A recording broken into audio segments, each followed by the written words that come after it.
នឹងឈ្លោះបងវែស្ដាប់ពេលគេថាអូនណាស្រីក្មេងស្រីអើយស្រីងានៅចាំបានទេយើងធ្លាប់សន្យានឹងថាពីមុនក្រុមរឿងពីមុនពេលនេះនឹងធំនឹងពេញក្រុម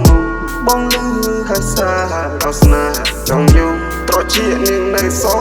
សួរឲ្យគេខ្លំនាងស្រែកថាបងចម្លែកទាំងអូននឹងមានចម្លោះអាថ្ងៃបកាយណាក៏បងនៅខុសអូនធ្វើដូចស្គាល់គេច្បាស់ទាំងនាងមិនមែនជាប្រុសនាងមើលខែតម្លៃគេរួចទុកបងនៅណាចុះមានរឿងរ៉ាវច្រើនណាស់ដែលមិនតន់ដោះស្រាយអូនប្រព្រឹត្តរឿងប្តីប្រដាអូនប្រហែលណាស់លក់មុខម្ដាយមានរឿងរ៉ាវច្រើនណាស់ដែលមិនតន់ដោះស្រាយអូនប្រព្រឹត្តរឿងប្តីប្រដាអូនប្រហែលណាស់ប្រហែលពេកហើយមិនចង់ជួបទៀតទេមិនចង់ជួបទៀតទេមិនចង់ជួបទៀតទេ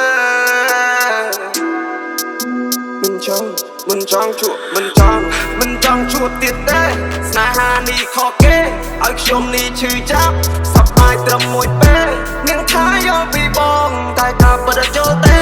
នាងយកបេះដូងខ្ញុំផ្លេនាងច្រើនក៏អ្វី